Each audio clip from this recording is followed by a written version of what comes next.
podcast Cinema Aventura.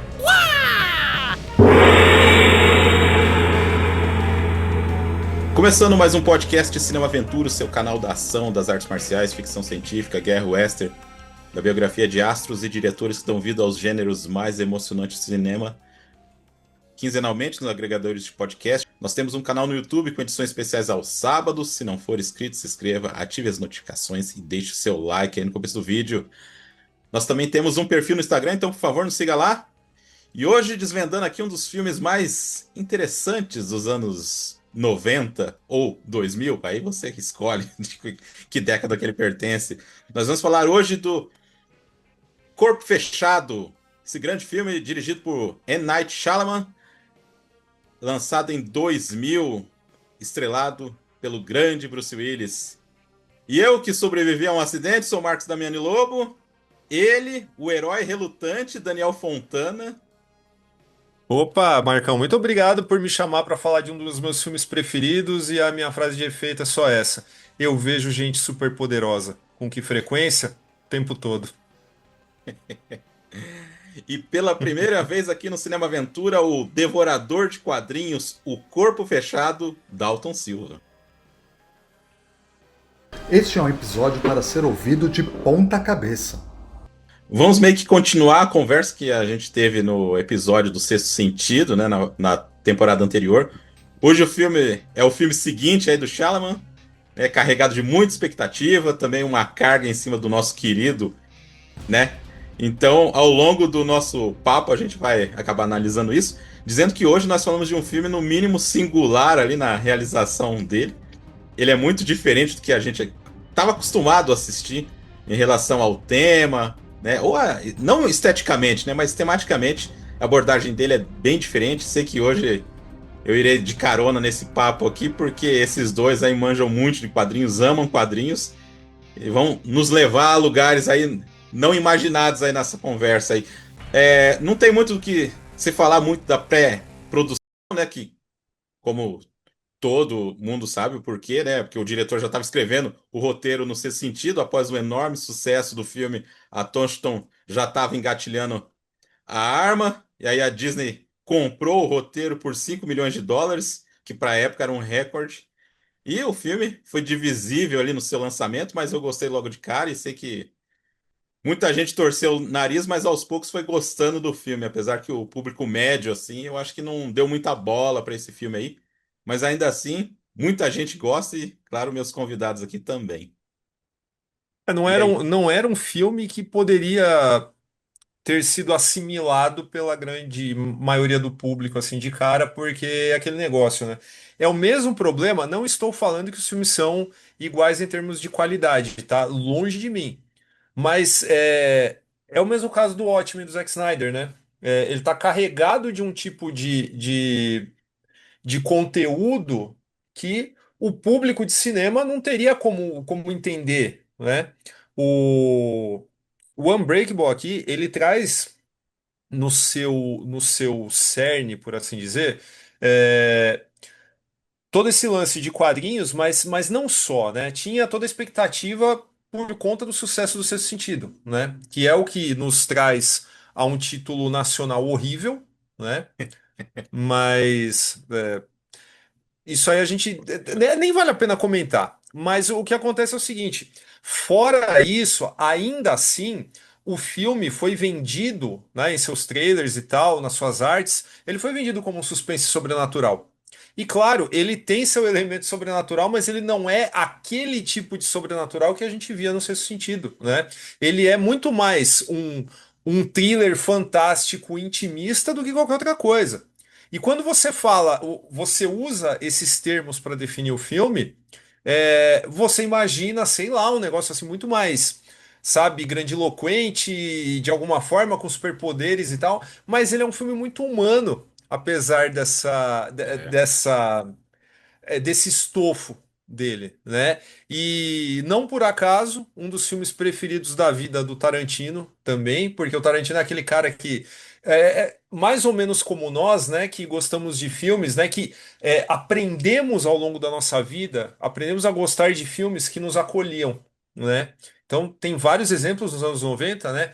mesmo as porcarias que o Kevin Smith fez eram acolhedoras para nós, né? E quando chega o Unbreakable em 2000, cara, eu não esqueço até hoje a emoção que eu senti assistindo esse filme no cinema. Porque eu sabia que tinha alguma coisa a ver com quadrinhos, mas eu não fazia a menor ideia. Eu sabia que tinha um cara que sobreviveu a um desastre de trem e falam que ele é indestrutível. Ok, aí sentei lá pra assistir. Cara, acabou o filme, cara. Eu tava com a mão assim, tirei o óculos e botei a mão assim, cara. E, e, Nossa, e, cara. e falei assim, gênio, gênio, gênio. É igual o Glauber Rocha na sessão da meia-noite levarei sua alma. Entendeu? Eu tava daquele jeito. E, na real, o tempo só fez bem pra ele, cara, porque ao longo do tempo você percebe que a questão dos quadrinhos, ela também é um tanto não circunstancial, mas ela é o alicerce para você falar de coisas que são mais humanas do que uma pessoa que nasce com superpoderes sem explicação direta na narrativa, né? Mas a gente vai desenvolver isso melhor, né? Já dei meu testemunho aqui que o filme é especial para mim. Eu vou deixar o Dalton falar. Bom, então, comigo aconteceu justamente essa questão do eu me senti enganado. Porque assim, eu tinha assistido, né? Tive oportunidade naquele período de assistir o Sexto Sentido no cinema, né? E quando teve o anúncio, eu até pensei que fosse uma circunstância do Brasil, mas depois agora dando uma olhadinha, dando até uma pesquisada, foi realmente uma coisa do estúdio de promover o filme como sendo sobrenatural na linha do Sexto Sentido. Então, assim, e na verdade eu comprei essa propaganda. Eu não, na verdade, eu não tinha ido atrás de detalhes do filme antes de assistir, e eu estava na expectativa de ver um segundo Sexto Sentido. Então, eu vi todo o desenvolvimento do filme, as referências a quadrinhos que acontecem, né? E são algumas, né? São bastante referência lá dentro. E quando chega no final, quando terminou o filme, ao inverso do que você comentou, Daniel, eu fiquei frustrado. Eu falei assim, não era o que eu esperava. Só que, curiosamente, aquele negócio de a gente ficar ruminando, né? Passado o tempo, eu fiquei ruminando aquilo, e falei, cara, é uma história de origem de super-herói, certo? Então, eu comecei a retroagir e falei, cara, e é perfeito, nesse ponto ela é perfeita. E, detalhe, muito bem colocado, no ano 2000. Então, a gente só teria, tipo, o grande retorno dos filmes de super-heróis, talvez, falando de Marvel, vamos falar, a partir de 2002, o X-Men só viria em 2001, se não me engano, talvez. Não, o X-Men é Então, do mesmo ano. X-Men é do do mesmo mesmo ano. ano. É. Então, perfeito. Mas assim, vamos falar, eles saíram juntos, né? Não é uma coisa que Uhum. poderia, tipo, um ter contaminado o outro. É meio que um zeitgeist aí, né? Sim. Então, assim, então, assim, no final das contas, a minha experiência foi inversa, eu fiquei frustrado pela expectativa, mas depois, ruminando o filme, aí eu comecei a ver a grandiosidade dele. Eu já estava um pouco preparado, porque eu não assisti no cinema, mas eu comprei a 7 que falava do filme. Aí falou assim que era um. Uhum. Aí explicou tudo certinho, né? Tudo, né? Uma edição bem bacana da 7. Aí eu já estava preparado para saber que era de quadrinhos. Então acho que por isso que eu não tive esse conflito aí. Não, e sabe o que é mais legal, cara? Tal qual o programa que eu te amaldiçoo por você não ter me convidado, né? Ter feito sem Ah, mim, ah, que é o do Predador. ô Que é o do caramba. Predador que eu tenho uma história É que maravilhosa você ainda não sobre. participava, né? Foi antes de você Não? entrar. Então tá, então você tá É que ele viu perdoado. da arquibancada, tá? Ele queria estar jogando. Não, é porque eu tenho uma história assim, muito bacana sobre o Predador, que é mais ou menos o lance do corpo fechado, que é um negócio assim que, passado muito tempo, não adianta você chegar. Tem coisas que realmente é melhor, sabe? Depois de muitos anos, você chegar para alguém e falar: assista esse filme, entendeu? Agora, sei lá, existe no ar a possibilidade de todo mundo compreender melhor esse filme. Mas tem filmes que, se você não vê logo que saem e no cinema, você perde alguma coisa nesse processo, tá? E o Predador, né, na ocasião, né, que eu ia comentar, se eu tivesse no episódio com vocês, é o seguinte. Eu vi Predador com 12 anos sozinho no cinema próximo da minha casa, né? Eu não teve aula, eu peguei, juntei o dinheiro contado da condução e da entrada e fui. Só Aventura. para assistir o filme e beleza, ok. Só que o que acontece, cara? Eu não tinha lido absolutamente nada, eu só gostava do Schwarzenegger, eu esperava tiro, porrada e bomba do filme. E aí você vê aquele cartaz. Claro, você passa ali e tem um cartaz, tá escrito Predador e o Schwarzenegger. Aí você olha e você fala, o Predador é ele, né, no filme, né? Beleza. E aí, o que que acontece, cara? Você senta, beleza, assiste os trailers, ok. Começa o filme, cara, passa uma nave e joga um negócio na Terra, meu, aquilo ali já explodiu minha cabeça. Eu falei, caramba, o que que vai acontecer agora? Eu Caceta. não fazia a menor ideia. E o caso do Unbreakable, apesar de eu já estar preparado para algumas coisas, o que que acontece? O Shyamalan ainda não estava sedimentado como o cara do plot twist, né? Você não sabia que ele ia terminar o filme daquela forma. Hoje é muito telegrafado. Hoje. No terceiro, quarto filme do cara já era carne de vaca.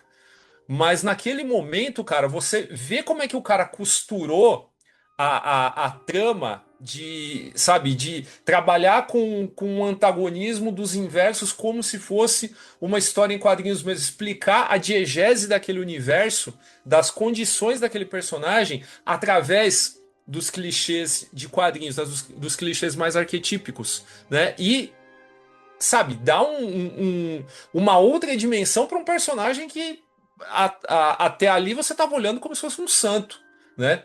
É o cara, é o guardião do limiar do protagonista, caramba. Ele tá É. ali para abrir a mente do cara, É, entendeu? brincou com Só aquele negócio que, do mestre, né? exato, exato, cara. Não à toa o nome do personagem é Elijah, né? Que é o profeta Elias da Bíblia. Não, na linha de raciocínio foi assim, realmente, esse ponto, né, que ele comentou é muito interessante do profeta Elias, né? Essas menções bíblicas, né, na verdade, acabam expandindo mais o conceito, né? Então, assim, o Elias era o profeta que anunciou Jesus com mais de 1000 anos de antecedência, né? De uma maneira muito precisa. Então, dá a entender que realmente seria o cara que está procurando, né, esse Messias, né? Então, realmente, essa associação é muito interessante. Então, esses tropos, né? Então, é engraçado isso, porque da maneira como que o Shyamalan ele vai construindo, né, é muito lento, né? Então é um filme assim. é, Parece que em algum momento o Shyamalan queria anunciar como sendo um filme de super-herói, mas pensando hoje, se ele fizesse isso, eu acho que ia ser meio que fracassado, porque muita gente ia esperar um filme de tiro, porrada e bomba, ia esperar um filme de ação. O Eu acho que pessoal não ia ele ia ter esperar o um mesmo filme. efeito que teve antes, né? Exato, exato. Então, assim, no final das contas, eu acho que o estúdio errou por um lado, porque ele vendeu uma coisa que não era, mas o Shyamalan, ele deu sorte. Porque se tivesse promovido como um filme de super-herói, aí realmente ele ia ser muito criticado negativamente, né? A crítica ia ser muito negativa em cima do produto. É. Só falando que a música é do James Newton Howard, como sempre, né? Que ele trabalha com o Uhum. Shyamalan, aqui eu acho bem legal, porque ele tem uns momentos assim de música triunfante no momento certo, né? Não fica aquela Sim. coisa jogada. E assim, é um triunfo, assim, mas ao mesmo tempo ele é meio intimista, assim, tem um lado meio assim. Eu acho que o James Newton Howard normalmente é um cara, eu acho, meio genérico, mas com o Shyamalan eu acho que funciona ali, muitas vezes ali, cara. Não, e ele ainda bota uma batida meio igual, sei lá, Enigma, né? Na cena do da estação de trem, né? Que é o momento do despertar do personagem, né? Aham, Aquela batida lá, que é muito cara de final dos anos 90, né? Aquela batida meio de música eletrônica aham, e tal. E não destoa, né? Não não. destoa. Você tem aí. Bom, falando do elenco, né? Eu costumo dizer que os caras que melhor incorporam a, a vibe de homem comum, melhor incorporaram durante suas carreiras no cinema norte-americano, são o Kevin Costner e o outro é o Bruce Willis, né? Por mais que o Bruce Willis tenha feito assim coisas assim icônicas e até pro próprio cinema de ação, ainda assim ele estava fazendo o papel de um cara comum, né? O Duro de Uhum. Matar é uma prova disso, né? Já é uma subversão feito no ano seguinte do Predador, né? Que já era o beco sem saída do cinema de brucutu, por assim dizer. E aí vem o Bruce Willis, que assim, é um cara em forma, ok, mas é em forma porque ele é policial, né? Ele não é uma montanha de Uhum. músculos nem É, nada, né? Então você colocar o cara e o Bruce Willis já com a calvície completamente assumida, né? começou aqui. Começou Naquele aqui. momento. É. E trabalhando pela quarta vez com Samuel L. Jackson, né? Porque Pô, eles já tinham caramba. feito Máquina Quase Mortífera, Duro de Matar 3 e Pulp Fiction, né? Ah, sim. De resto, cara, eu acho que bom, eles são a espinha dorsal do filme, não tem o que falar. A Robin Wright carrega muito bem o papel dela e o menino lá que eu esqueci o nome, O também Spencer. Como é que é? Spencer Trait Clark, né? Pretty Clark, exato, exatamente. Também Ele arrebenta no muito, filme também. muito bom pro filme. Agora, é importante dizer que se a gente começa a falar de elenco aqui, não é somente a fachada do Bruce Willis que faz diferença nesse filme. Ele já tinha mostrado que era um ator, se não genial, mas pelo menos um ator versátil, né, que pelo menos tinha disposição em fazer coisas diferentes. Vou entrar numa polêmica aqui que eu não gosto muito da atuação dele no Sexto Sentido. Pelo menos ele consegue ser a escada perfeita para o garoto. Ele Isso. consegue não estragar aquilo que ele está fazendo. Coisa que se você colocasse um Mel Gibson, aí já era, né? Não teria como Puxa comprar. muito Mas pra ele. Aham, puxa muito pra ele ele. Aham. consegue ficar na dele. Ok. Em Unbreakable, cara, eu vou dizer que esse cara tá atuando e tá atuando muito bem. Inclusive, assim, no peso de alguém que tem uma tristeza crônica. Um cara que, sabe, tem alguma coisa que você olha pra esse cara, se você convive com ele, você fala, cara, esse cara, sei lá, precisava procurar, sei lá, uma terapia, alguma coisa assim. Mas ele não é deprimido, essa que é a questão, porque ele é um cara funcional. Ele não falta no trabalho, nem nada, né? Uhum. Então eu acho que. E tem uma cena, cara, no chuveiro que foi deletada do filme. Aliás, foi um DVD que eu comprei logo que saiu, tá? E o bacana dos filmes do Shyamalan, eu tenho o Sexto Sentido e o Unbreakable aqui, é que nos extras, quando tem a cena deletada, primeiro que a opção de não fazer uma versão estendida já é mais do que acertada, tá? É o filme que foi pro cinema e acabou. Quando ele vai falar das cenas deletadas, você tem uma apresentação dele falando: olha, eu fiz essa cena, tá? Rodamos essa cena, mas ela caiu fora por causa disso, disso e disso. Ok. Uhum. Inclusive tem uma cena ótima do Elijah criança, que assim, que eu acho que os caras ficaram com um dó de tirar aquilo. Mas quando você pensa racionalmente, era uma cena que ia pesar. Agora, entre as outras cenas deletadas, tem uma do Bruce Willis no chuveiro, cara, que ele tá chorando embaixo do chuveiro. Talvez fosse possível colocar, não sei, né? Eu não tô na pele do montador para entender o que ele viu ali que ele achou melhor tirar. Mas, sabe, o cara tá mostrando uma emoção genuína, cara. Sabe? Eu acho que não teve outro filme que ele se entregou tanto. É, sim. E é legal, eu lembro você ter comentado também nos Dois Macacos, que ele tem coisa de abandono, né? Aqui não, aqui é outra parada, né? Sim, são personagens. Diferentes, né? Sim. Não, cada um à sua forma, marginais, né? Aham. Um porque é marginal, porque Até marginal de no sentido de estar à margem, espacial, né? né? Até É, é, espacial. o problema dele é tempo e espaço. O caso do Bruce Willis é não se encaixar nas coisas, né? Então, Sim. é interessante esse comentário que você fez, né? Até pontuando os pontos por que você passou. Eu, não sei se sentir, falando do ator, né? Não sei se sentido, o Bruce Willis, eu acho que realmente assim, tem uma humildade muito grande nesse negócio dele ser, e eu acho que o termo que você usou foi o correto, né? Ele ser escada para o menino, né? Então, assim, ele pega, tipo, ele prepara, né? Então, ele teve muito cuidado nesse ponto de conseguir, tipo, conduzir bem essas cenas com o menino.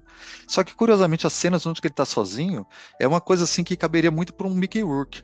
Do jeito que ele faz, a maneira como que ele opera, o gestual, essas coisas, tem uma cara, tipo, meio de coração satânico, sabe? Uma coisa assim. Uhum. Agora, tipo, concordo com você. Então, é quase um lance meio camaleônico. Eu acho que o grande ponto no Unbreakable, eu falo Unbreakable porque eu não gosto desse título Corpo Fechado. Ninguém gosta. Eu acho péssimo. É mais fácil de falar, mas eu não Então, eu gosto. imagino o Dalton chegando no cinema, corpo fechado. Aí a primeira coisa que aparece são letreiros sobre quadrinhos.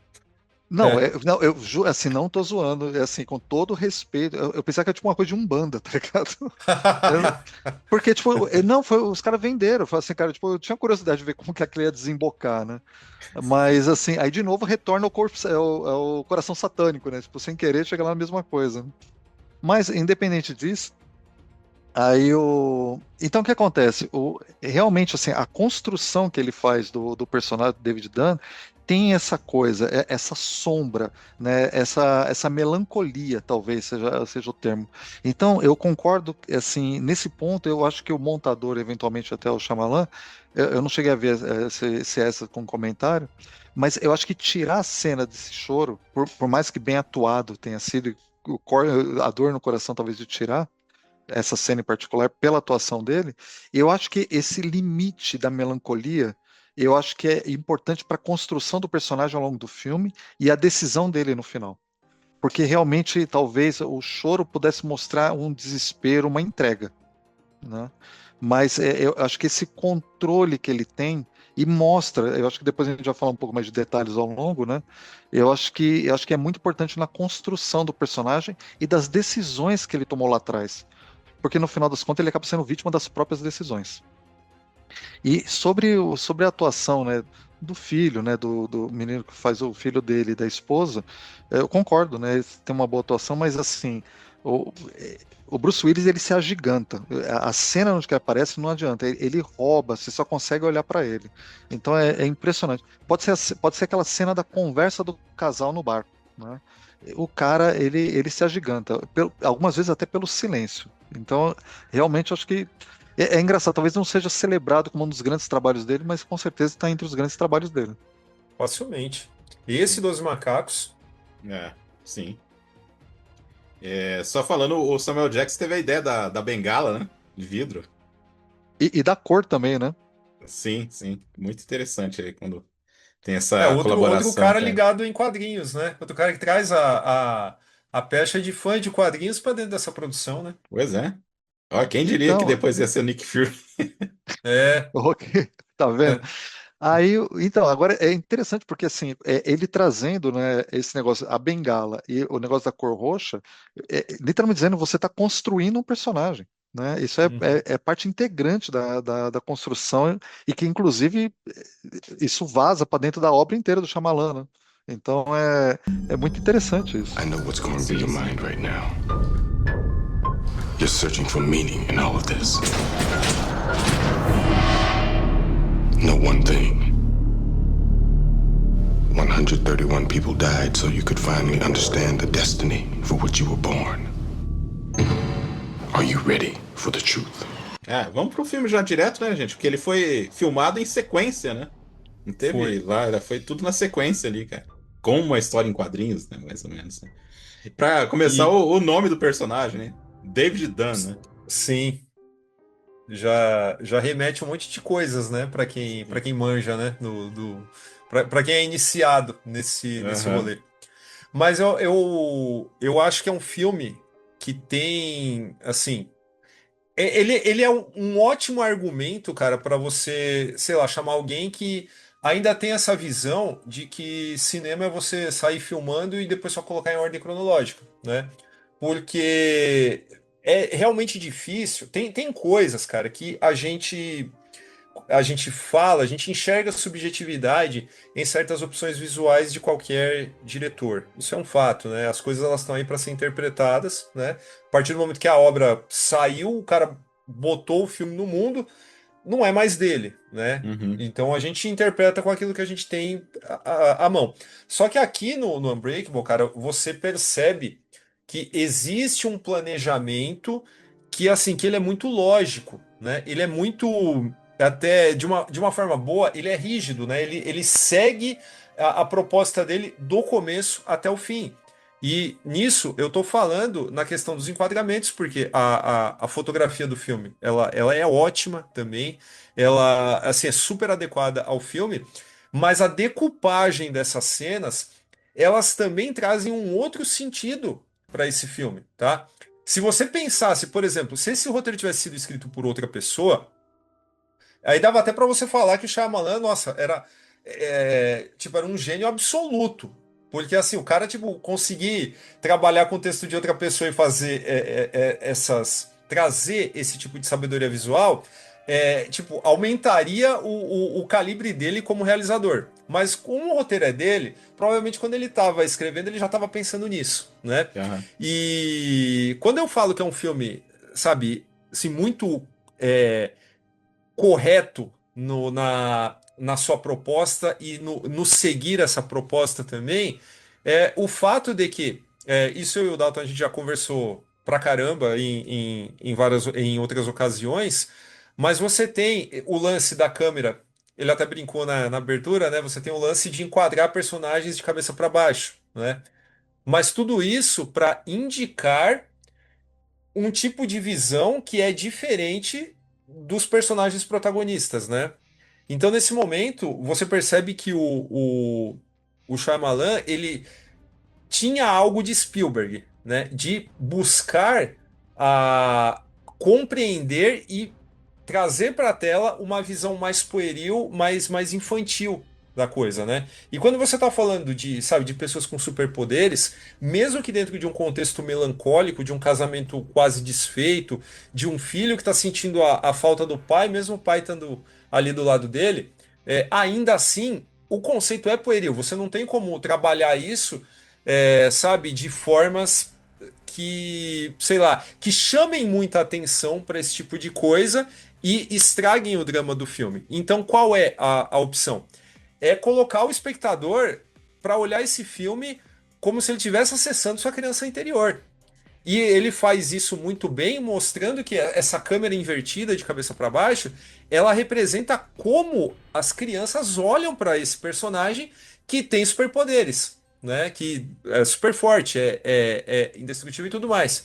E isso todo mundo pode perceber se assistir o filme novamente, que está no Disney Plus, inclusive, perceber que você enxerga esse personagem quando o filme começa através das frestas, né, dos bancos do trem, e quem tá olhando ele é uma criança.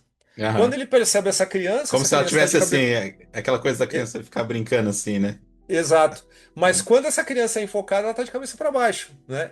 E Tá. o Bruce Willis, ele tenta virar a cabeça assim, brincando, né, com ela.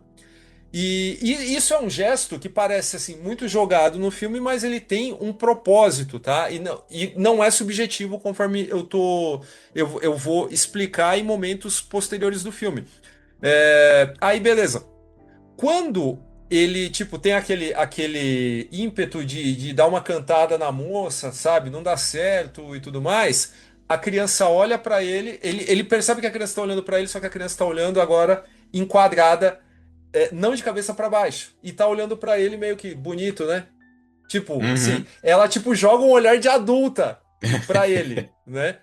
E aí quando você pula lá na frente pra apresentar o personagem do Joseph, que é super importante aqui para nossa pro nosso raciocínio e pro filme inteiro, ele tá assistindo TV de cabeça pra baixo também, né? Você enxerga na subjetiva a TV de cabeça para baixo, quando corta, você vê que o menino tá de cabeça para baixo também.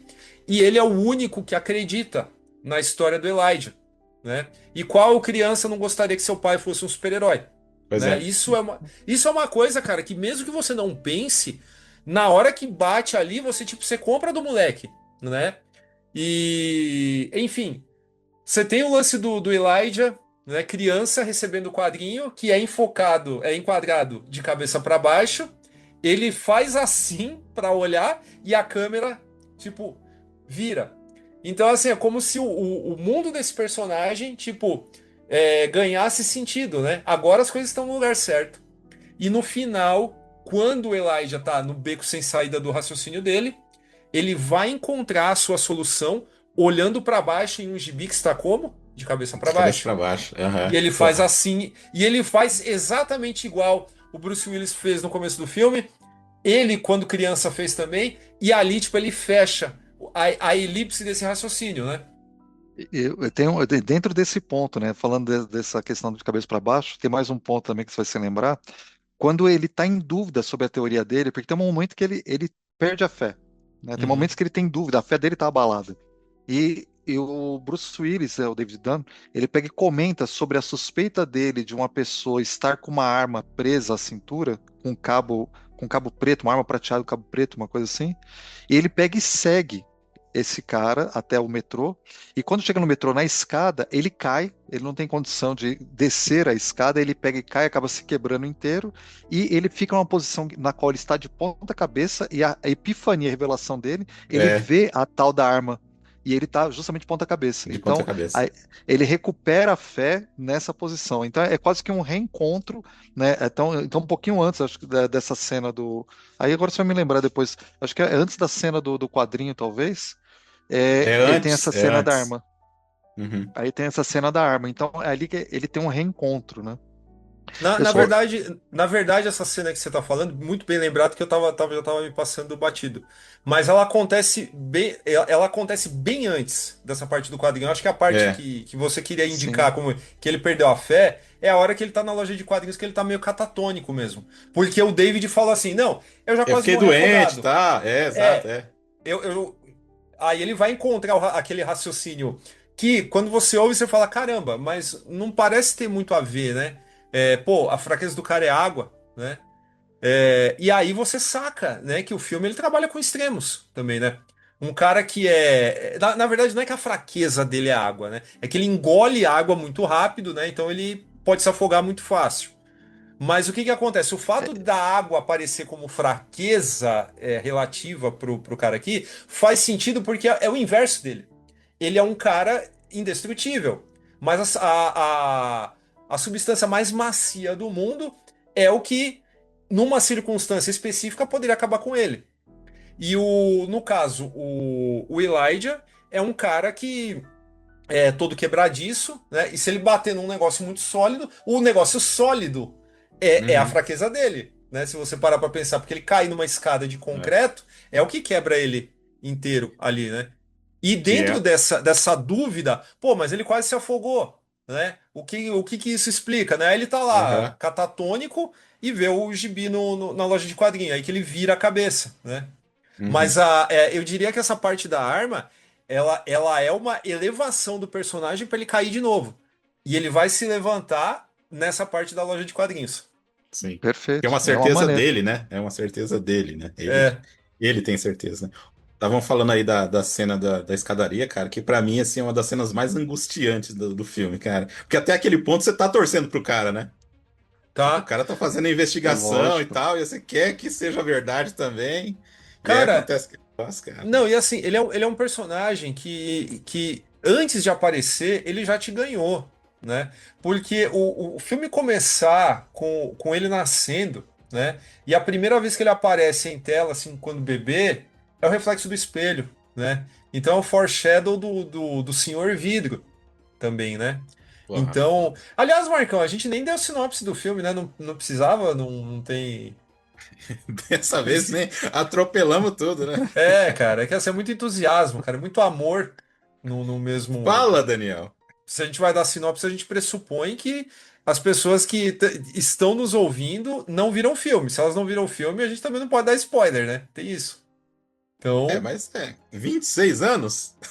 tá valendo, tá valendo. O E é o spoiler M. Night ban. Shyamalan, todo mundo espera o plot Todo twist, mundo. né? Exato, Tá exatamente. certo.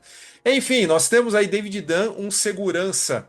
é, com uma tristeza crônica que não é bem uma depressão, tá mais para uma distimia, né? Que é um meio termo clínico assim muito desagradável, né? Porque a pessoa ela é funcional, mas ela vive com esse incômodo perene.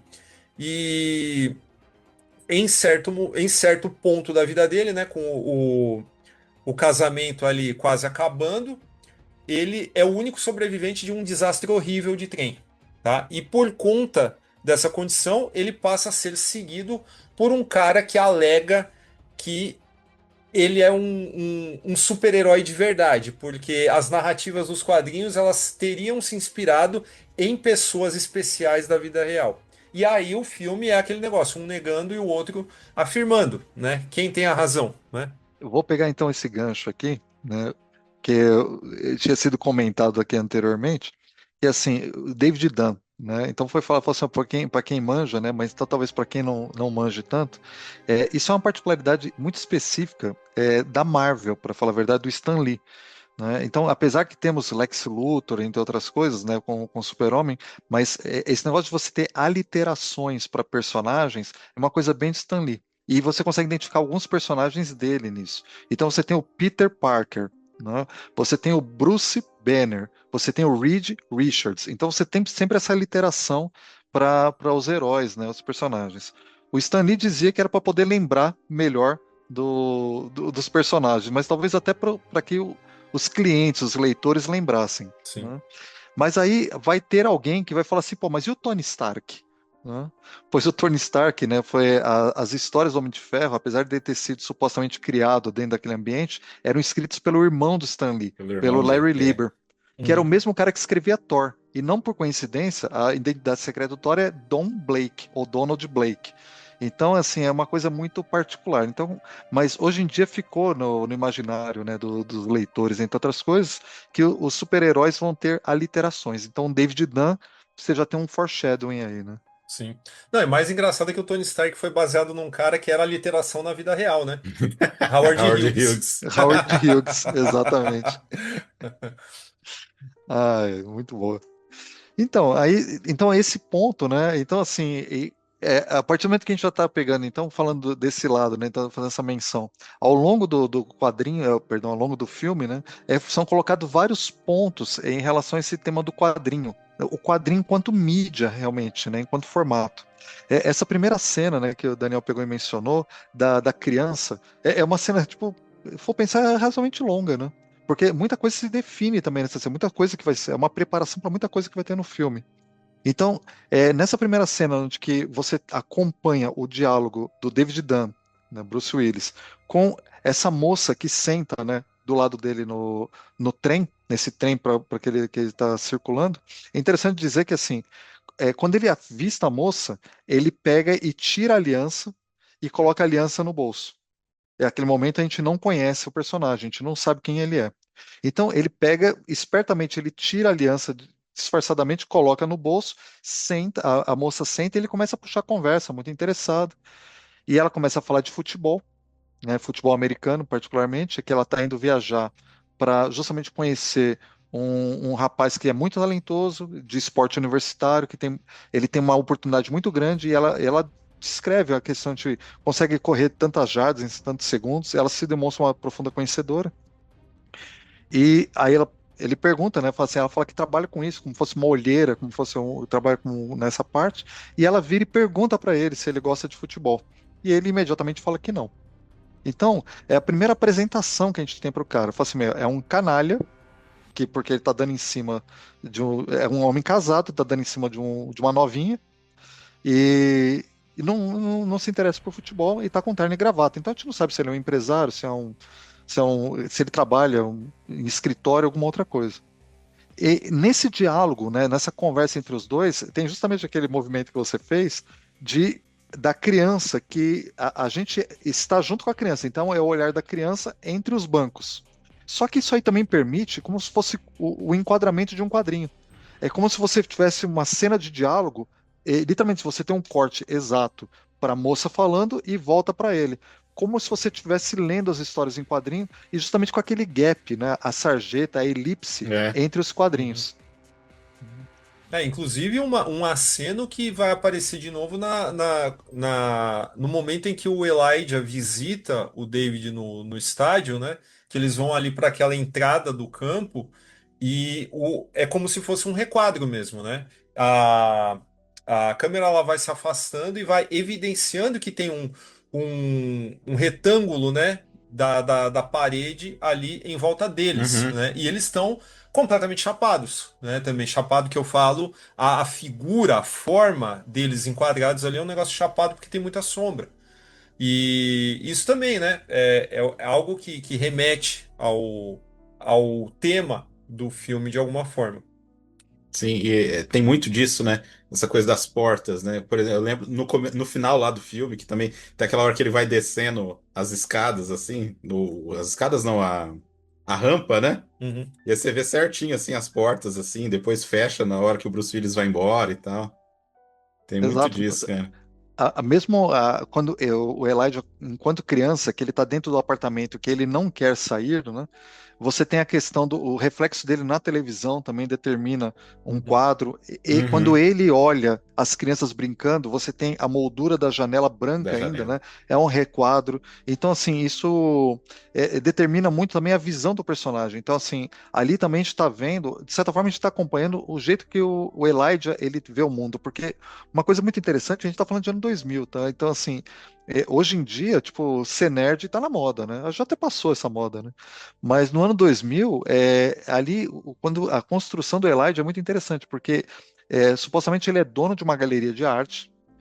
E eu já achei engraçado que eu já vi em alguns lugares o pessoal falando que ele é dono de uma comic shop, mas não, era uma galeria de arte. Uma galeria de E, arte.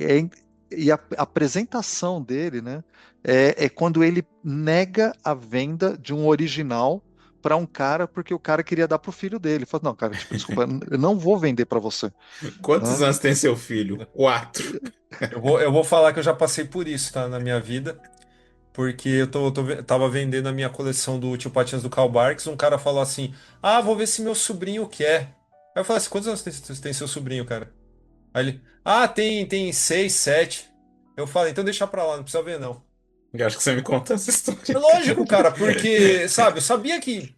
Falei, se você tá Nossa, achando que você vai cara. comprar coisa pra criança, você tá achando que você vai pagar a preço de banana, amigo. E não vai, entendeu? Então eu me identifico muito com essa cena aí do Elijah, cara. Então, isso foi uma coisa que me ganhou no começo, assim, quando eu vi no filme, porque, assim, primeiro, até o desdém do cara que vai comprar. Porque o Uhum, Eli, assim, ele gasta uma energia explicando e fazendo toda uma contextualização, tem toda uma semiótica que ele desenvolve em cima daquilo, que curiosamente no final a mãe dele também fica desenvolvendo aquela cena, Aham. quer dizer, uhum, contaminou a mãe dele, né? sim. Aquele, na verdade, hoje, né, a gente debatendo, não era nem o original, era uma reprodução. Hoje a gente entenderia como uma reprodução da capa pelo artista original, Uhum, né? E isso, curiosamente, eu não consigo acreditar que isso foi tão. Se foi o Shyamalan é um gênio, porque assim, aquilo lá, tipo, esbarra num outro tema de quadrinhos aí real, que é o retorno dos originais aos autores. Então, o Shyamalan retratou isso dentro do filme dele. Que assim, que mostra que aquele quadrinho original, que foi uma mídia barata para se vender, o pessoal que viveu daquela mídia não conseguiu pegar os originais de volta que poderia gerar mercado. Então, isso ainda existe, isso realmente existe. Com Gene Colan aconteceu isso com a capa do Homem de Ferro número 1, né? No qual ele vendia reproduções que ele mesmo fazia, porque o original realmente se perdeu com o tempo. agora, uma coisa mais fantasioso, né, do que um cara que é indestrutível, né? É a Hum. mãe do Elijah que comprou essa piração, né? Porque as nossas mães sempre falaram que a gente perdia tempo com bobagem, Nos né? anos 80, né?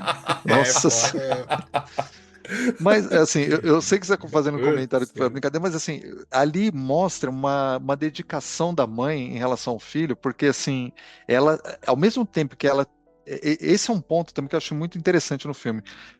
Aquela primeira cena, né, dos quadrinhos, né? Que ela oferecendo o quadrinho para ele, mas não ia vir fácil, né? Uhum, Então, assim, ela sabe que ela criou o filho para o mundo. Então eu criei, assim, meu filho é frágil. Eu sei que ele é frágil e ele não queria sair de casa. Então ela poderia muito bem, tipo, ser aquela mãe que tirasse ele do mundo, mas não, ela pega e compra isso, né? Ela pega uhum. e impulsiona o filho. Então ela é a maior impulsionadora do filho. Tanto que quando ela fala que ela ia deixar uma revista por dia do lado de fora, é interessante, quando eu revi o filme eu não lembrava disso. Ela não compra uma revista por dia, ela já tinha comprado um monte. Ela Sim. já tinha comprado um monte de revista, tudo guardada. E ela ia colocar uma por dia lá pro filho ler. Então, assim, brincadeiras à parte, né? Você vê que essa construção familiar do Elijah é interessante, porque, assim, com tudo, ele tem uma base familiar muito boa. É, sim. Voltando um pouco à conversa que a gente teve, vocês estão. Até foi mencionado aí o Spielberg, né? Pelo Daniel. E é legal porque ele tem uma coisa, isso. Tem que tirar o chapéu pro cara, pra direção do cara. E nos filmes, até nos filmes medianos dele, cara, ele tem isso, que é. Às vezes o que é importante não tá no centro do quadro, né? Na periferia ou até você não vê, por exemplo, aquela primeira cena, que a própria acidente do avião não é do trem não é mostrado, né? Mas assim, a própria cena que ele vai receber a notícia de que daqui a alguns minutos você vai ser o único sobrevivente do acidente, cara. Uhum. Que você só vê no primeiro plano, assim, que você não. Você só vê uma mancha de sangue assim aparecendo e, É ele, e muito o boa. centro é lá no fundo, né, cara? Mas aqui você vê em primeiro plano, cara. Não, e é algo, cara, que poderia muito bem ter pesado se ele colocasse o mesmo senso, assim, não seria horror, vai, mas existe um incômodo forte, assim, um incômodo que eu falo é tipo aquele aperto no coração porque você se compadece com algum sofrimento que aparece no filme, né? Quando o Elijah bebê vem ao mundo, né? E assim, você tá vendo o filme pela primeira vez e o médico fala, mano, alguém derrubou esse bebê? E o médico fica desesperado, né? Aí ele fala assim, mano, chama uma ambulância agora, entendeu? E você vê todo mundo ficar assim, sabe, com a mão na cabeça. Então já é um começo fantástico pro filme. Só que essa parte do acidente do trem, ela poderia ser dramaticamente pesada e, tipo, sei lá, ficar meio over pro filme naquele momento. Mas Uhum, ele consegue, tipo, transferir essa questão pro muito menos pro nosso, de alguma forma, sofrimento emocional pelos personagens, mas ele traz mais perplexidade do que sofrimento pra nós. Porque você fala assim, caramba, mas o cara ali morreu, só esse aqui sobreviveu. Né? O sentimento é completamente diferente. E você uhum. saca que o Shyamalan ele fez isso de caso pensado. Não foi sorte. Né? Ele sabe que você não dá pra você encavalar dois momentos de tanta intensidade emocional tão próximos uns dos outros, um do outro, logo no começo do filme. Uhum. Então, eu acho isso espertíssimo, cara. É uma sabedoria narrativa e de decupagem que, É. nossa. Sobre essa questão de quando é anunciado que ele é o único sobrevivente, é, se tivesse feito só aquela cena dele, tipo, recebendo a notícia, teria um peso dramático, né? Hum, Mas a cena subsequente, que é quando ele passa pelo corredor, que tá todo mundo olhando para ele, É aquilo dá um impressionante. peso. O peso dramático é assim, eu concordo com você. Ele não é uma cena gráfica de um acidente, não é cruenta, mas aquele peso da expectativa das pessoas aguardando notícia e olhando para ele, com uhum. algum momento com cara de surpresa, mas também com uma cara tipo de que raiva que é você e não foi meu filho, que não foi meu marido, não foi minha filha. Sabe, aquela foi muito, aquela cena é muito boa. E emenda, assim, ao mesmo tempo que a gente tem a primeira parte, quando que a gente definitivamente a gente não conhece David Dunn, porque aquela primeira cena que a gente vê não é ele começa a se apresentar logo depois. Aquele momento que o filho dá a mão dos dois e na frente do filho eles estão de mão dada, mas quando o filho vira de costas, eles soltam as mãos e vão embora, já começa a dizer quem que é o personagem. Uhum. Ali a gente está sendo apresentado ao personagem. Sim, você não precisa falar assim, ó. Se fosse filme da Netflix, ele ia estar andando e falando, nossa, meu casamento desfeito, e não sei o que lá, preciso encontrar outro lugar para O morar. Já te moleque amei ia tanto. falar: Ah, vocês precisam voltar. É. Oh, bem isso. Cara, isso são gestos, cara. É fantástico. Eu gosto muito dessa cena. Outra Aí cena que ele. eu tiro o chapéu, cara, é aquela cena que ele tá conversando com o filho e vai colocar os pesos. Uhum. Aí a câmera tá nele e os pesos tá fora do quadro, né? Sim, E aí você sabe que ele tá olhando assim, mas você não sabe se ele tá olhando pro menino. Aí, troca aí pra mim, não sei o que, mas ele continua conversando. sim. E não mostra o moleque colocando, você já colocou, e aí ele só desce. Cara, eu acho incrível, meu. É demais. É muito bom. Não, é fora de série. Todo o relacionamento dele com o filho, cara, assim, é muito legal. Eu acho que qualquer pessoa, assim, qualquer adulto consegue se relacionar com essa situação, porque você encontra. Isso é uma outra coisa que eu acho fora de série já no texto, tá? Você não tem o personagem em grande parte do filme, aliás, vai, 99,999% do filme, você não tem a questão de tipo, ó, é, nós temos esse personagem para você torcer, nós temos esse personagem para você antipatizar e odiar e esperar que ele se ferre. Você tem três personagens, você tem uma trinca de personagens em que a tua identificação, ela vai batendo entre um e outro como igual uma bolinha de fliperama, né? Você Sim. consegue se colocar no lugar do David, né? Porque em determinado momento, e aí que eu falo que o texto e a direção elas são espertíssimos. Quem nunca se sentiu insatisfeito em algum momento da vida, né? E você tem esse personagem que está carregando esse peso nas costas, você não sabe o que é, mas ele também não sabe, né? É um negócio assim muito íntimo do cara, né? Uhum. Você tem E- o Elijah que você fala, caramba, o cara é o cara contra o mundo, tentando provar um ponto de vista sei lá, que é completamente fantasioso pelo olhar de todo mundo. Né? A gente não sabe ainda quem ele é, mas ok, mas ele tem esse peso. Além de ter um problema, sabe, físico, né? Que também você fala, pô, coitado do cara, né? Tem isso. E você tem a criança, cara. A criança que quer acreditar, né? A criança que todos nós já fomos um dia, né? A criança que quer, tipo, ver alguma coisa fantástica, que transcenda a vida real como ela conhece no dia a dia. Então você tem esses três personagens e em cada momento você alterna o teu olhar, né? E em nenhum momento você acha que o filme está dando atenção demais para um deles. É muito é. bem dosado. Que eu acho que até isso deve ter sido mais ou menos calculado com o tempo de tela também, e por isso que houve os cortes, né? Que eu já comentei, né? Tem cenas muito Uhum. boas ali no meio, mas que poderiam comprometer justamente esse equilíbrio do filme.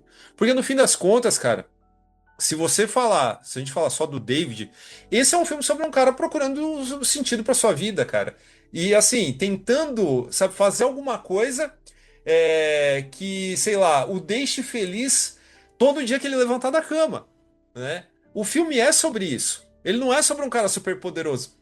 Então, você trazer a hipérbole, a fantasia para essa situação, cara, é fantástico. Você acaba abrindo um leque para discutir coisas que são arquetipicamente as buscas que nós temos no dia a dia, né? Então, é assim, super acertado, né? O arquétipo não está somente nessa questão super-heroística que o Elijah fala tanto, né?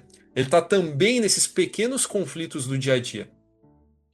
Sim, e o lance do David Dunn, conforme a gente vai caminhando, né, a gente vai caminhando junto com o filme, né, para a narrativa, com a história do filme, o lance do David Dunn, esse negócio assim de ele ser frustrado pelas próprias decisões, Uhum, porque ele já está numa fase da vida dele que, na verdade, a gente vai decifrando, né, ele no filme não entrega isso fácil, não tem, ele não é expositivo, né, você tem que ir procurando essas informações, né, que nem quando ele está dormindo, ele acorda e está com o filho do lado, quer dizer, ele já não está dormindo mais com a esposa. É, eles não têm um relacionamento agressivo, mas é que ela está esmaecendo. É uma coisa que está se perdendo, aquele relacionamento. A gente tá, em algum momento a gente está querendo entender, porque assim, a gente é jogado dentro do filme e a gente não sabe também que para qualquer direção, né? Se é um filme mais dramático, você vai procurando se localizar junto conforme a história vai acontecendo. Você tá falando que não tem, assim, exposição, né? Tanto que, assim, demora um pouco para você entender que ele foi para outra cidade por causa do emprego, né? uhum. Por É, causa disso que é, ele voltou do acidente. Então tem toda uma. Curar o crime, ele foi fazer ele foi entrevista, na Isso, procurar outro verdade. emprego, ele foi fazer a É, isso. entrevista. Exatamente. Assim, ele já foi procurar entrevista porque, assim, de certa forma, ele já está construindo a saída dele do casamento. sim. É. Então, é assim, ele não tem coragem, assim, isso não está exposto, né? Mas, assim, ele está procurando alguma coisa. Tanto que quando a esposa pergunta para ele do emprego, assim, ela também já está no ritmo de. É, Ah, ele vai sair mesmo, né? Tá. é exato, assim, você não, nós não temos coragem de tomar decisão, então vamos deixar que a vida decida. Entendeu? Uhum, Então você vai trabalhar em outra cidade, porque imagina, se ele foi de trem, já deve ser um lugar distante. O filho está aflito, porque ele está vendo que o ambiente está destruindo. Não uhum, tem agressividade, mas tem essa perda. E depois, com o tempo, a gente vai vendo que, novamente, as decisões dele, ele está frustrado com isso. E aí a gente tem a cena na qual já tinha acontecido o acidente, né? O acidente é os primeiros minutos do filme, né? É, tem aquela cena que o filho dele tá jogando bola, né? Ele tá voltando para casa, se não me engano, e o filho dele tá jogando bola. E ele rapidamente fala assim: Meu, sua mãe tá sabendo disso aqui? Não, e tira. E quando foi ver, tem um rapaz, um jovem, né, deve ter seus 20 anos, que tá lá, tipo, com a molecada, meio que dando um coaching ali, tipo, brincando, jogando com as molecadas, meio que ensinando. E a gente começa a intuir o rapaz que aquela moça do trem estava procurando é justamente ele. Então, porque fala que aquele rapaz lá, ele corre em tantas jardas, tantos segundos. Então, assim, aquele pequeno detalhe que é solto, então a gente vê, é justamente aquele rapaz aí, com porte atlético, um jogador de futebol americano, não sei o quê. E o Bruce Willis pega e tira o filho dali, como se fosse um ambiente impróprio, e olha com certo desdém pro cara. E, se não me engano, já corta a cena e mostra ele olhando pro campo, né? Então, no dia seguinte, ele no trabalho, olhando para o campo, novamente enquadrado, a gente tem a moldura do estádio com o campo ao fundo, e ele moldurado ali, olhando ao longe. Então, a gente começou o filme falando que ele que não gosta de futebol, e depois, ao longo, a gente vai procurando entender melhor. Eu não vou entregar agora, que eu tenho certeza que a gente vai chegar lá, né? Uhum. O emprego que você está falando, né, que ele foi de trem, era em Nova York, né? Como todos os filmes do Shyamalan, Isso. eles se passam na Pensilvânia. Não é tão longe, mas não é um negócio que dá para você ficar indo e voltando todo dia, né? Aham. Só aproveitando que a gente estava falando do casamento, né? Que não, Hum. nós também não sabemos por que que esse, em nenhum momento é falado, porque você gritou comigo naquele dia, né? Não, não tem isso, né? Não, Você pega esse não. casamento tipo já, tipo esfriando, né? Já frio, né? No caso. E o que dá para intuir, cara, o mais fácil que dá para você intuir aí é que assim, cara, é o bode desse cara com a vida, né? Ele não é um cara ruim. Mas ele devia ser um cara assim muito difícil de você viver do lado, né? Porque ele transmite sei lá, uma melancolia que é difícil de você ignorar, né, cara? E você imagina que a esposa, tipo, deve ter tentado tirar o cara meio daquela letargia e, por algum motivo, né, ela foi perdendo a paciência. Sim, E, enfim, e isso, até isso. Oi, fala, pode falar. não, não, desculpa, até para não perder esse ponto. Inclusive, a cinematografia ela ajuda muito, porque quando filma a casa, as cores são apagadas, é um ambiente assim, sabe, meia luz, sabe? Você não sente um ambiente quente, um lar quente. Pô, Uhum. o cara acabou de sobreviver de um acidente, miraculosamente sobreviveu, nem aquilo foi suficiente para conseguir reatar a energia do casamento, né? E ele mesmo, né? Ele não parece um cara feliz, porque, nossa, tem uma segunda chance, né? Ele tipo, Não, simplesmente. muito pelo Ele tá contrário. explodido no trem. Pô, nem isso eu consegui.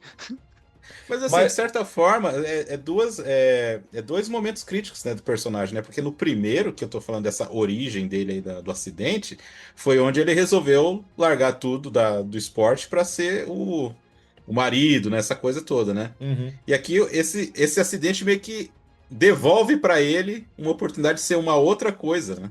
Sim, ser aquilo que ele deveria ter sido desde o começo. Mas o que é interessante também, eu já vi gente reclamando, falando, mas pô, o cara esqueceu tudo aquilo. Falei, cara, assim, é muito comum, e até em episódios que acontecem, sei lá, num momento da sua vida e depois você vai ver o impacto disso, sei lá, décadas depois, você acabar tipo criando uma versão fictícia para si mesmo para justificar a forma como você vive, né? E é exatamente isso que aconteceu, né? Era uma questão, é um filme também sobre aceitação, né? Você sabe que existe um preço para você correr atrás daquilo que você realmente quer, aquilo que realmente é sua vocação. Mas, se você sufoca isso, cara, você paga um preço alto. Então, é uma questão de, sei lá, do cara tentar se justificar. Então você percebe que não é falar simplesmente, o cara tava mentindo o filme inteiro. Não, ele não tava mentindo, cara. Ele arrumou um jeito na cabeça dele de acreditar naquela vida que ele tava vivendo, né? Sim, E sim. Ele tá mentindo para ele mesmo. E é assim, uma isso. mentira foi repetida tantas vezes que ele se forçou a acreditar. Mas aquilo lá chegou numa massa crítica, crise da meia-idade, entre outras coisas, que assim, ele chegou e falou assim, cara, minha vida não tem mais sentido, né? Então, assim, então, assim, eu concordo que assim, essa supressão da memória, né, pode ser por questões traumáticas. E vamos falar assim, a questão da piscina, eu acho que está diretamente conectado com a questão da supressão da memória. Mas o outro realmente é porque assim, ali a gente está vendo a pessoa que está mentindo para ela mesma constantemente, tentando se mostrar satisfeito, porque no final das contas ele sacrificou tudo para ter aquele ambiente familiar. Só que ele está se sentindo frustrado. É. Uhum. E tem outra cena, assim, crítica também. É a cena que o moleque vai atirar nele, né? Essa é Porque é ótima, o, cara. porque é o momento que ele vai ter que decidir, né, cara? É, E ele não quer decidir, ele quer que as coisas aconteçam só, né? sim. Não, e é uma cena assim extremamente bem montada, extensa ao extremo, né?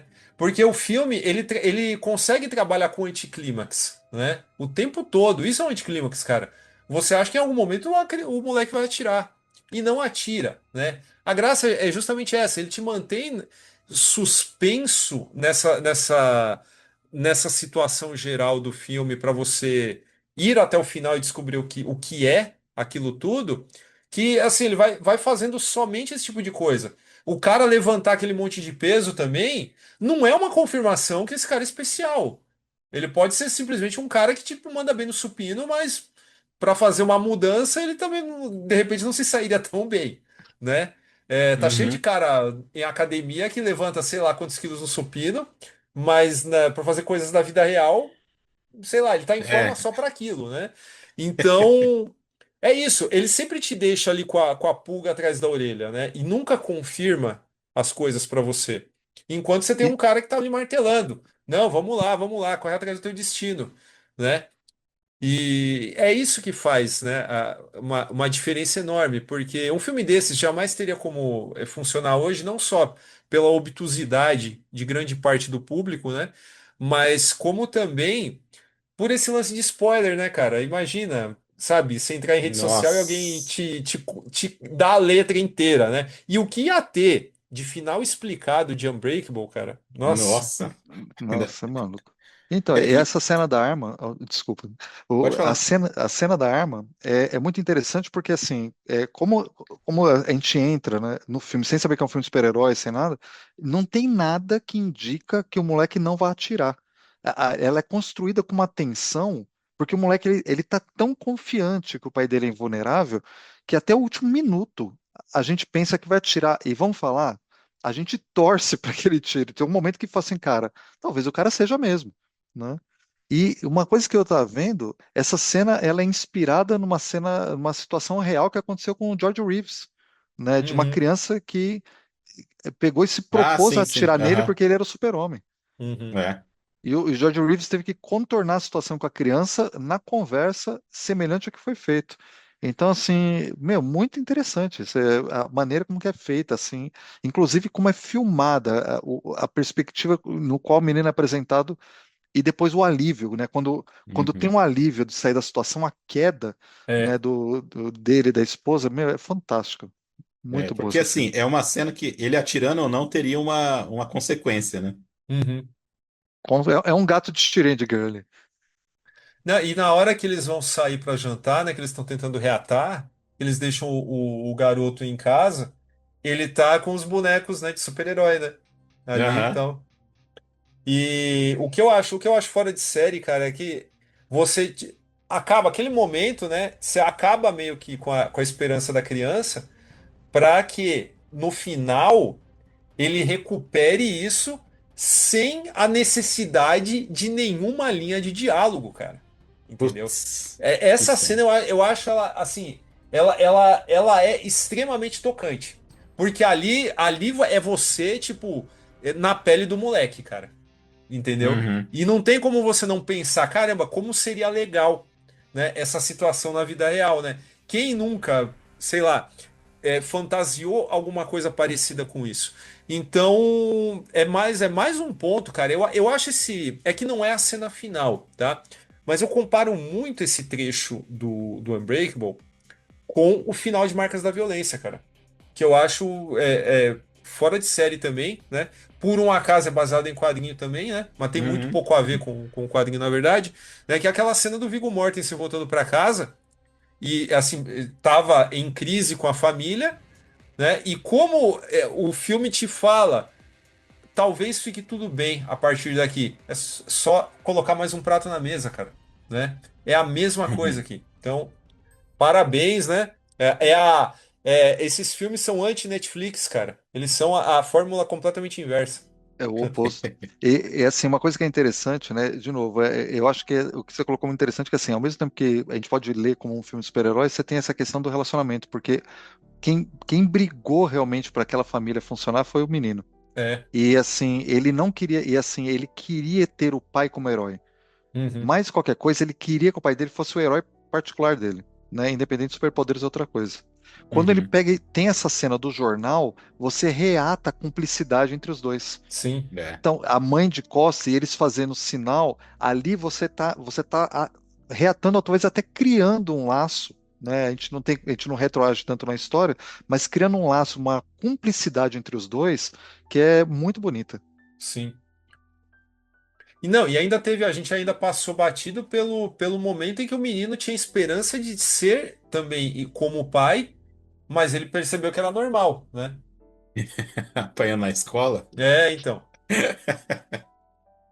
E É mesmo porque assim, mutante é só depois da adolescência, que surge pode os crer. poderes, né? Você te espera mais uns 2 anos.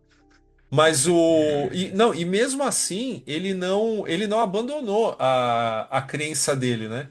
Que ele É. falou assim: fala pro pai, para de falar que você é normal, cara. Você não é, né? Então. Né, não, é fantástico, cara. Além dessa questão da aceitação, da mentira que alguém conta para si mesmo e compromete sua vida até um ponto em que isso fica insuportável, tem essa questão da relação familiar também, que ela é muito sincera no filme, né? Por Uhum. todos os lados também. Acho que a personagem da Audrey lá, que é a Robin Wright, ah, ela ela poderia pesar no filme, mas assim, até podem falar que a atriz foi prejudicada, mas o tanto que a personagem dela aparece lá é o que a gente precisa, né, para o filme funcionar. Tanto que Sim. tem entre as cenas deletadas tem uma que eles estão jantando, né? E chega uma amiga dela tipo cagueta, sem querer, que ela tava saindo contra o cara, porque ela não conhecia o David, né? Ela acha que o David é o cara que ela tava saindo, né? E aí ela fala, pô, você trabalha onde como advogado, né? Aí, tipo, ela, sem ter onde enfiar a cara, fala, puta, ele é meu marido. Aí, tipo, fica aquele clima, né? Estraga. Mas o bacana é que Climão. isso, cara, isso ia fazer com que eles tivessem que sair de novo lá pro final do filme, sabe, pra reatar e tal. Então, seria Não, uma mas gordura, né? não, eu acho que mais do que uma gordura, eu acho que estragaria o filme, estragaria a construção, porque assim, de um lado, a gente acredita, da maneira que o filme foi montado, que ela tá, ao modo dela, ela tá brigando pro casamento dar certo. Quando essa cena, ela mudaria todo o conceito da personagem, que é falar assim, que Sim, ela já tinha desistido do casamento. sim, Né? Então, assim, então são duas cenas que cortadas que mudariam todo o ritmo do filme, eu entendo. Essa seria uma claramente que mostra que ela ou estava com intenção, ela já estava realmente já saindo contra a pessoa. E a outra que aparece o David Dunn na academia levantando peso. Aquilo lá também acho que estragaria o filme, porque assim, até aquele momento que ele está carregando um monte de badulac, lata de tinta, seja lá o que for que tinha dentro de casa, é, a gente também está com dúvida. Porque, assim, a uhum, exemplo que você falou assim, o cara, meu, pode ser um cara normal. Então, aquilo vai se mostrando ao longo, né?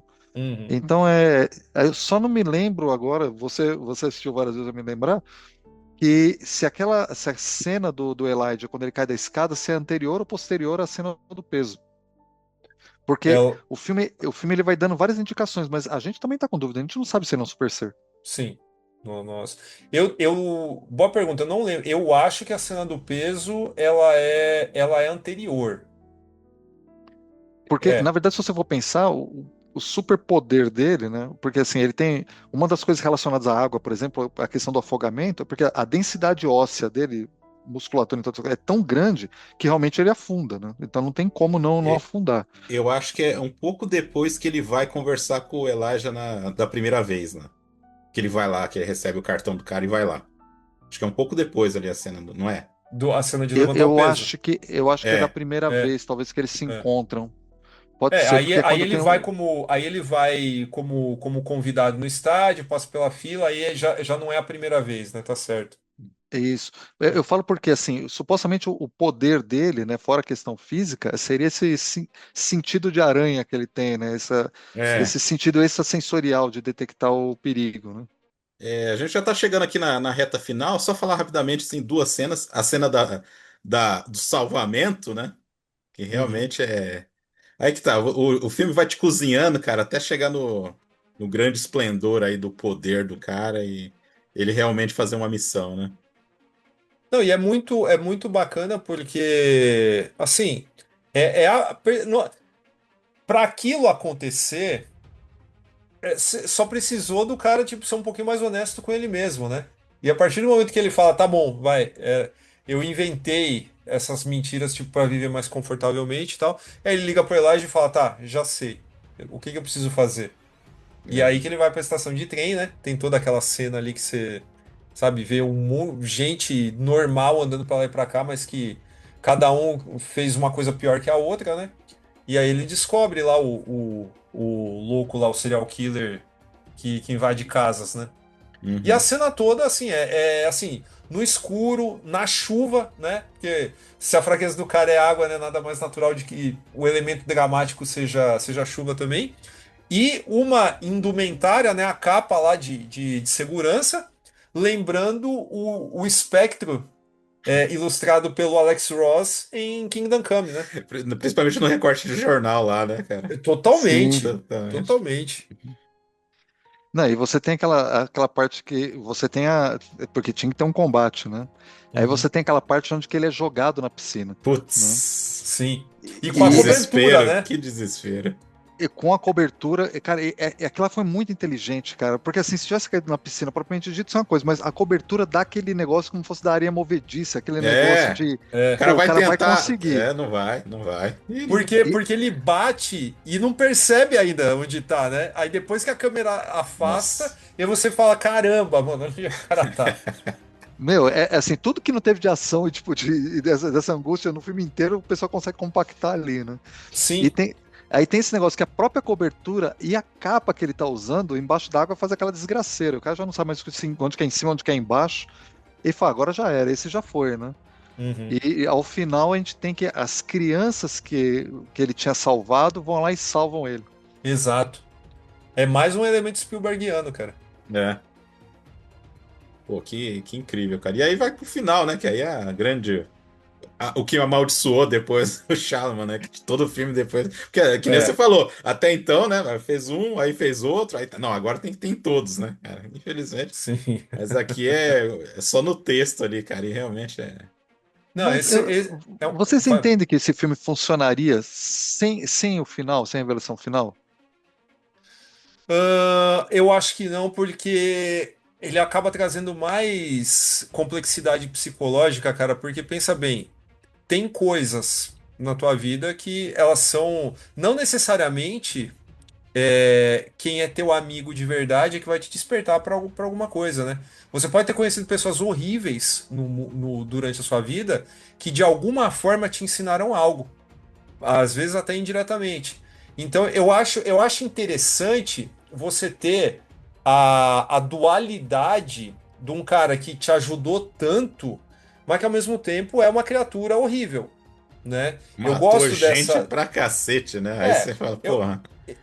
a contradição faz parte do elemento psicológico do filme. Porque se você pensar, cara, tudo foi feito na base da contradição. O cara que é indestrutível, mas que o problema dele é com a água. O cara que é todo quebradiço e tal, tem esse lance que o inverso ele vê no cara que é indestrutível, que é a coisa sólida que ele não pode bater. Então, meio que mal comparando, né, a gente tem o elemento o elemento do duplo, cara, que a gente vê tanto nas obras do Edgar Allan Poe, né, que a gente até fez o, Sim, o programa? episódio sobre o Aham. ciclo, né, do Corman, né, e a gente falou sobre vários contos, né, entre eles o William Wilson, tal, a própria Queda da Casa de Usher tem isso também, né, então eu acho que é algo semelhante, cara, esse jogo é algo semelhante ao que o Aronofsky fez em Cisne Negro também, né, nessa questão dos duplos, né, A Uhum. então simetria, né? e os reflexos, né, o Elijah pode ser um cara eu vou por esse lado, cara. O Elijah pode ser um cara que ele tá acima de outras pessoas porque ele consegue acessar aquela criança interior para enxergar um super-herói na vida real que sempre esteve lá, né? Ele tá somente descobrindo, né? Ele não tá inventando nada. Então, é a visão dele, graças a essa, entre aspas, inocência, que permite que ele encontre um cara especial no mundo. Só que, ao mesmo tempo, ele é corrompido por essa por essa mesma ânsia, né, de dar sentido à sua própria vida. Então, de uma forma ou de outra, cara, a gente consegue encontrar. É uma camada a mais que o filme ganhou com o passar do tempo, porque o que você vê de nerdola aí na internet, desvirtuando e usando de desonestidade intelectual e pervertendo coisas de super-herói para dar suporte para visões de mundo estúpidas, sabe? A gente consegue encontrar um paralelo nesse personagem. Porque o amor dele pelos quadrinhos, pelos super-heróis, é corrompido. De alguma forma, e leva ele a fazer o que fez. Mas isso não significa que o cara não consiga fazer algo bom dentro dessa loucura toda, né? Então cara, acho muito legal esse plot twist aí. Então, uma coisa que é importante, né, que assim, quando fala do Elijah, a gente fala muito a questão do quadrinho, não sei o quê, mas é importante falar que, assim, ele era um pesquisador. Tanto que, quando aparece ele na primeira cena no escritório, ele tem uma placa com hieroglifos atrás, né, dele. Uhum, Então dá a entender que realmente ele se debruçou naquilo, né? Então, só para não ficar, talvez, aquela, tipo, coloca de uma maneira que fala assim, não é só um cara que lê história em quadrinhos, realmente ele procurou, realmente ele está maquinando aquilo lá de uma maneira, e quando ele pega e fala que historicamente super seres foram interpretados, na verdade, pessoas, ou pessoas muito especiais, ou deuses, ou semideuses, de super seres que andavam pela Terra, então aquela placa, ela mostra que realmente ele se debruçou nisso. Só para não ter a sensação que ele ficou só no nível da história em quadrinho e uma crença, né? uhum. Isso aí. E sem plot twist, vou acabar o programa.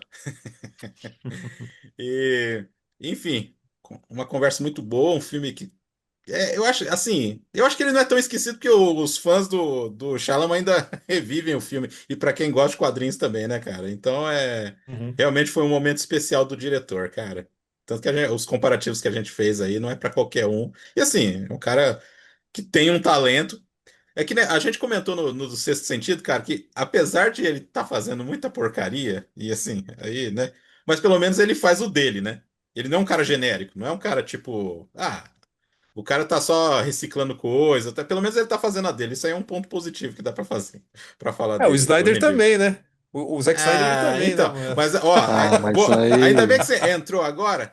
Gente, se vocês gostam do Zack Snyder, pra quem tá ouvindo, vão procurar o Tarzan Sig, que é o cara, o Snyder copiou o estilo do cara, bicho. Sim, sim. Então, ó, vamos desmistificar Zack Snyder através da teoria mesmo, cara. Isso aí dá uma boa Denúncia! pauta, viu? Isso aí dá uma boa pauta, cara. Eu vou É, tentar porque fazer um vídeo sobre depois eu isso. descobri, porque eu fui assistir aquele dublê de anjo do Tarzan Singh, adorei o filme, cara, achei incrível, assim, Uhum. visualmente e tal, né, tem muita coisa do Snyder lá. E eu descobri que os caras estudaram juntos. Quem será que tava colando de quem, hein? É, cara. Vamos ver isso aí, ó. Então, é isso, só quero agradecer aqui. Daniel, valeu, e agora você vai voltar. Opa, filme de guerra. Opa, show de bola, cara. Muito obrigado por mais uma oportunidade de falar de um dos meus filmes preferidos da vida. E a respeito das continuações de Corpo Fechado, a lógica é a mesma de Highlander. Só pode haver um. Valeu. É isso aí. Dalton, brigadão e bem-vindo. Muito obrigado pelo convite, foi excelente bate-papo e estamos aqui, sempre com o corpo fechado aqui, mas com a cabeça aberta. Olha Com só, hein? amuleto, né? Com amuleto, né? Com certeza. É isso aí. Gente, daqui a 15 dias, então, mais Cinema Aventura. Nós vamos falar de artes marciais, hein? Vai ser um programa especial também. Então, um abraço e até mais.